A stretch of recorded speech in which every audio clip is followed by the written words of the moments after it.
बहुत समय पहले की बात है, एक छोटे से गांव में जहां चारों तरफ हरियाली थी, सुबह की पहली किरण के साथ पक्षियों का मधुर स्वर गूंजता था, वहीं एक गरीब लेकिन मेहनती किसान रहता था जिसका नाम था रामू। उसके पास ज्यादा जमीन नहीं थी, बस एक छोटा सा खेत और मिट्टी का घर था, लेकिन उसके जीवन में सबसे बड़ी कमी थी घर की शांति। उसकी पत्नी गीता अक्सर उससे छोटी छोटी बातों पर झगड़ा करती रहती थी और दिन की शुरुआत ही तकरार से होती थी। कभी पैसों को लेकर, कभी काम को लेकर, तो कभी किस्मत को लेकर दोनों के बीच इतनी बहस हो जाती कि घर का माहौल भारी हो जाता। रामू कई बार सोचता कि मेहनत तो मैं पूरी करता हूं, फिर भी घर में सुख शांति क्यों नहीं है। और गीता भी मन ही मन दुखी रहती कि इतनी मेहनत के बाद भी हमारे पास धन क्यों नहीं टिकता। दोनों के दिल में एक दूसरे के लिए प्यार था, लेकिन रोज की कड़वाहट उस प्यार को ढक देती थी। एक दिन सुबह सुबह जब सूरज की हल्की रोशनी खेतों पर पड़ रही थी और हवा में ठंडक थी, रामू अपने खेत की तरफ जा रहा था। तभी उसकी नजर पास के जंगल के किनारे पर पड़ी, जहां उसने एक अद्भुत दृश्य देखा।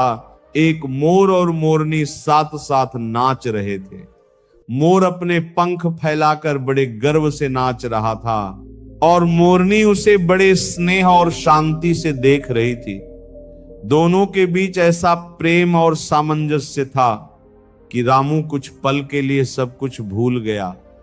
उसे ऐसा लगा जैसे वो किसी और ही दुनिया में आ गया हो, जहां न कोई झगड़ा था, न कोई शिकायत, सिर्फ प्रेम और संतुलन था। वह रोज उसी समय वहां जाने लगा और चुपचाप बैठकर उन दोनों को देखता रहता। उसने गौर किया कि चाहे मौसम कैसा भी हो, धूप, बारिश या ठंडी हवा, मोर और मोरनी कभी एक दूसरे से अलग नहीं होते थे, न ही उनके बीच कोई कलह होती थी। मोर कभी मोरनी को छोड़कर कहीं दूर नहीं जाता था और मोरनी भी हमेशा उसके साथ रहती थी। दोनों मिलकर भोजन ढूंढते, साथ चलते और एक दूसरे का ख्याल रखते। रामू के मन में सवाल उठने लगा, इन पक्षियों के पास तो न पैसा है, न घर, न खेत, फिर भी ये इतने खुश कैसे हैं? नागो और हम इंसान जिनके पास सब कुछ है, क्यों दुखी हैं? एक दिन उसने साहस जुटाकर जंगल के उस हिस्से में और अंदर जाने का निश्चय किया जहां मोर मोरनी रहते थे। जैसे ही वह आगे बढ़ा, अचानक एक बूढ़े साधु की आवाज आई, रुक जाओ रामू। रामू चौंक गया। उसने इधर उधर देखा तो एक पुराने बरगद के पेड़ के नीचे एक साधु बैठे हुए थे। उनकी आंखों में गहराई थी और चेहरे पर अद्भुत शांति। रामू उनके पास गया और हाथ जोड़कर बोला, महाराज, आप मेरा नाम कैसे जानते हैं? साधु मुस्कुराए और बोले, जो मनुष्य अपने दुख से भागकर सत्य की तलाश में आता है, उसका नाम जानना कठिन नहीं होता। रामू उनकी बात सुनकर और भी हैरान हो गया। उसने तुरंत अपने मन की सारी बातें साधु को बता दी, घर के झगड़े, पैसों की कमी और मन की बेचैनी। साधु ने ध्यान से उसकी बात सुनी और फिर बोले, क्या तुमने उस मोर और मोरनी को देखा है? रामू ने उत्साह से कहा, हाँ महाराज, मैं रोज उन्हें देखता हूं, वे बहुत खुश रहते हैं, उनके बीच कभी झगड़ा नहीं होता। साधु ने गहरी सांस ली और बोले, यही प्रकृति का सबसे बड़ा रहस्य है जिसे इंसान भूल चुका है। मोर और मोरनी हमें जीवन का वह ज्ञान सिखाते हैं जिसे समझ लेने से घर में कभी लड़ाई नहीं होती और धन की कभी कमी नहीं होती। रामू की आंखों में आशा की चमक आ गई। उसने उत्सुकता से पूछा, महाराज, वह ज्ञान क्या है? कृपया मुझे भी बताइए। साधु ने धीरे से कहा, हर चीज का समय होता है रामू। अगर तुम सच में सीखना चाहते हो तो कल सुबह सूर्योदय से पहले यहां आना और जो मैं कहूं उसे पूरी श्रद्धा से अपनाना। इतना कहकर साधु ने अपनी आंखें बंद कर ली, जैसे वे ध्यान में लीन हो गए हों। रामू का दिल तेजी से धड़क रहा था। उसे लग रहा था जैसे उसकी जिंदगी बदलने वाली है। वह तुरंत घर की ओर भागा, लेकिन आज उसके चेहरे पर गुस्सा नहीं बल्कि एक अजीब सी शांति थी। घर पहुंचकर जब गीता ने फिर से किसी बात पर ताना मारा तो पहली बार रामू ने जवाब देने के बजाय चुप रहना चुना। गीता भी हैरान रह गई, आज ये इतना शांत कैसे है? लेकिन रामू के मन में अब एक ही बात चल रही थी, कल सुबह शायद मेरी जिंदगी का सबसे बड़ा मोड़ आने वाला है। और उसी उम्मीद के साथ वह रात भर सो नहीं पाया, क्योंकि उसे इंतजार था उस रहस्य का जो मोर और मोरनी की खुशी के पीछे छिपा था।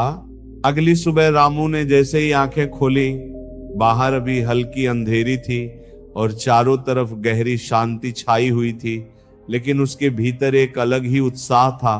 वह तुरंत उठकर बिना समय गंवाए जंगल की ओर चल पड़ा। रास्ते भर उसके मन में बस वही सवाल घूम रहा था, आखिर वह कौन सा रहस्य है जो मेरे घर की सारी लड़ाइयों को खत्म कर सकता है और धन की कमी को दूर कर सकता है। जैसे ही वह बरगद के पेड़ के पास पहुंचा, उसने देखा कि वही साधु पहले से वहां ध्यान में बैठे हुए थे और पास ही थोड़ी दूरी पर वही मोर और मोरनी शांति से खड़े थे, जैसे वे भी इस रहस्य के साक्षी बनने वाले हों। रामू ने धीरे से साधु के पास जाकर प्रणाम किया। साधु ने आंखें खोली और मुस्कुराकर बोले, तुम आ गए, इसका मतलब तुम सच में बदलना चाहते हो। रामू ने विनम्रता से कहा, महाराज, मैं अपने घर की शांति के लिए कुछ भी करने को तैयार हूं। साधु ने हाथ से इशारा करते हुए कहा, पहले उन मोर मोरनी को ध्यान से देखो। रामू ने देखा कि मोर धीरे धीरे जमीन से दाना चुन रहा था और बीच बीच में मोरनी की तरफ देख लेता था, जैसे पूछ रहा हो कि वो ठीक है या नहीं। और मोरनी भी बिना किसी जल्दबाजी के शांत भाव से उसके साथ साथ चल रही थी। साधु बोले, तुम्हें क्या दिख रहा है? रामू ने कहा, महाराज, वे दोनों एक दूसरे का साथ दे रहे हैं, कोई जल्दी नहीं, कोई झगड़ा नहीं। साधु ने सिर हिलाया और बोले, यही पहला नियम है, साथ निभाना बिना शिकायत के। इंसान क्या करता है, जैसे ही कोई कठिनाई आती है वो अपने ही साथी पर आरोप लगाने लगता है। यही घर की अशांति की जड़ है। रामू चुपचाप सुनता रहा। साधु आगे बोले, दूसरा नियम समझो। तभी मोर ने एक छोटा सा दाना उठाया और उसे खुद खाने के बजाय मोरनी के सामने छोड़ दिया। मोरनी ने उसे खाया और फिर दोनों शांत भाव से आगे बढ़ गए। रामू यह देखकर चौंक गया। साधु ने कहा, देखा तुमने, जिसने पाया उसने पहले अपने साथी को दिया। यही प्रेम है, यही त्याग है और यही वह शक्ति है जो घर में धन को टिकाए रखती है, क्योंकि जहां स्वार्थ नहीं होता वहां लक्ष्मी स्वयं ठहरती हैं। रामू के मन में जैसे कोई दीपक जल उठा। उसने सोचा, मैं तो हमेशा पहले अपने बारे में सोचता था। साधु ने उसकी मन की बात पढ़ते हुए कहा, इंसान की सबसे बड़ी गलती यही है कि वह मैं में उलझा रहता है और हमको भूल जाता है। तभी अचानक तेज हवा चली और कुछ सूखे पत्ते उड़ने लगे, लेकिन मोर और मोरनी एक दूसरे के करीब आकर खड़े हो गए, जैसे हर परिस्थिति में साथ रहने का वचन दे रहे हों। साधु ने कहा, तीसरा नियम कठिन समय में एक दूसरे का सहारा बनना, ना कि एक दूसरे को दोष देना। जब घर में परेशानी आती है और पति पत्नी एक दूसरे को ही दोष देने लगते हैं, तब घर टूटने लगता है और धन भी साथ छोड़ देता है। रामू की आंखें भर आईं। उसे अपनी हर गलती याद आने लगी। वो दिन जब उसने गीता को पैसों के लिए डांटा था, वो रात जब उसने गुस्से में खाना फेंक दिया था, और वो पल जब उसने कभी उसकी मेहनत की कद्र नहीं की थी। साधु ने नरम स्वर में कहा, पछतावा तभी काम आता है जब उसके साथ बदलाव जुड़ा हो।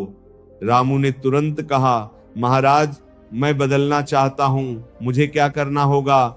साधु ने गहरी सांस लेकर कहा, आज से तुम 3 व्रत लो। पहला, कभी भी अपनी पत्नी से ऊंची आवाज में बात नहीं करोगे।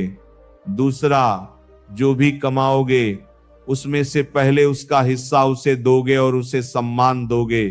और तीसरा, चाहे परिस्थिति कैसी भी हो, तुम दोनों एक दूसरे का साथ नहीं छोड़ोगे। रामू ने बिना सोचे समझे उन तीनों व्रतों को स्वीकार कर लिया। उसे लग रहा था जैसे यही उसके जीवन का सबसे बड़ा मोड़ है।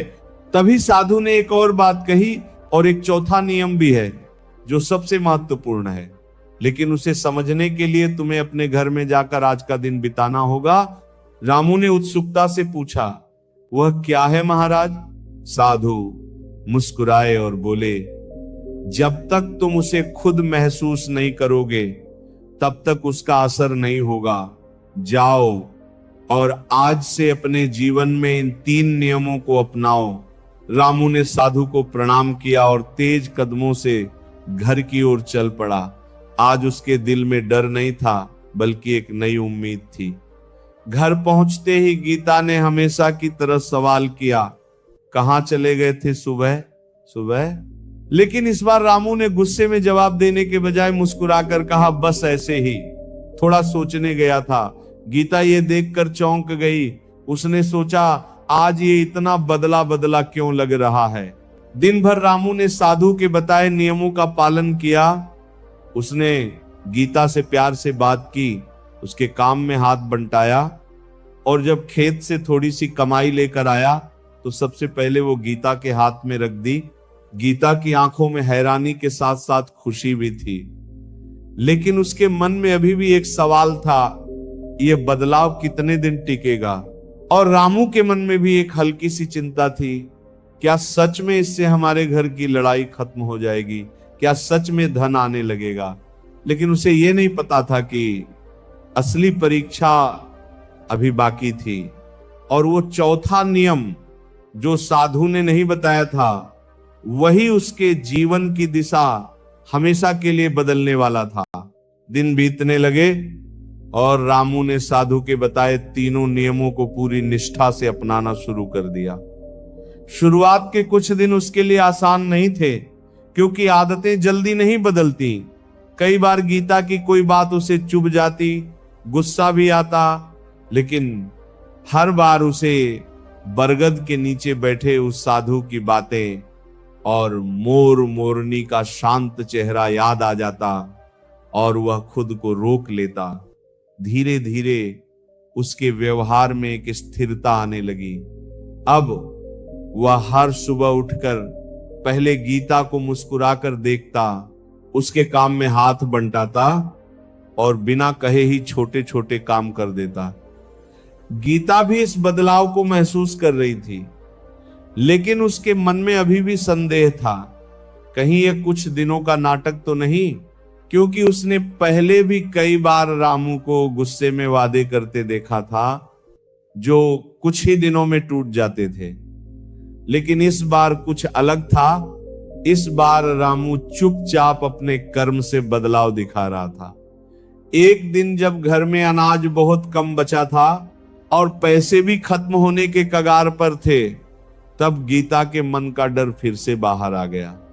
उसने चिंता में कहा, देखो रामू, इस बार फसल भी अच्छी नहीं हुई, घर में कुछ बचा नहीं है। अगर ऐसे ही चलता रहा तो हम क्या करेंगे? पहले का रामू होता तो शायद झल्ला जाता या गीता को ही दोष देने लगता, लेकिन इस बार उसने शांत स्वर में कहा, चिंता मत करो, हम साथ हैं तो सब ठीक हो जाएगा।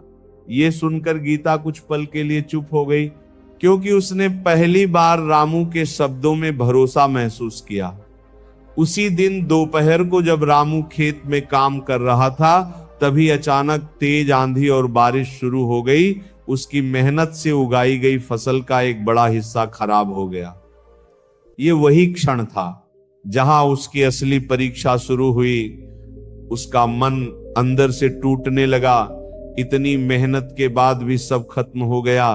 लेकिन तभी उसे साधु की तीसरी बात याद आई, कठिन समय में एक दूसरे का सहारा बनना। वह भारी मन से घर लौटा। गीता ने जैसे ही उसकी हालत देखी, वह समझ गई कि कुछ बुरा हुआ है। उसने तुरंत पूछा, क्या हुआ?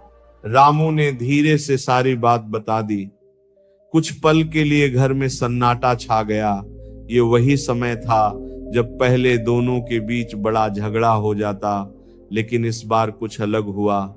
गीता ने गहरी सांस ली और धीरे से कहा, कोई बात नहीं, हम फिर से मेहनत करेंगे। ये सुनकर रामू की आंखें भर आईं। उसे विश्वास नहीं हो रहा था कि वही गीता जो छोटी छोटी बातों पर झगड़ जाती थी, आज इतनी समझदारी से बात कर रही है। उस पल दोनों के बीच एक नई समझ और गहरा रिश्ता बन गया। रात को जब दोनों साथ बैठे थे, तब रामू ने गीता से कहा, मैंने एक साधु से वचन लिया है कि मैं अब कभी तुमसे ऊंची आवाज में बात नहीं करूंगा और हर परिस्थिति में तुम्हारा साथ दूंगा। गीता ने आश्चर्य से पूछा, साधु? कौन साधु? तब रामू ने उसे जंगल में हुई पूरी घटना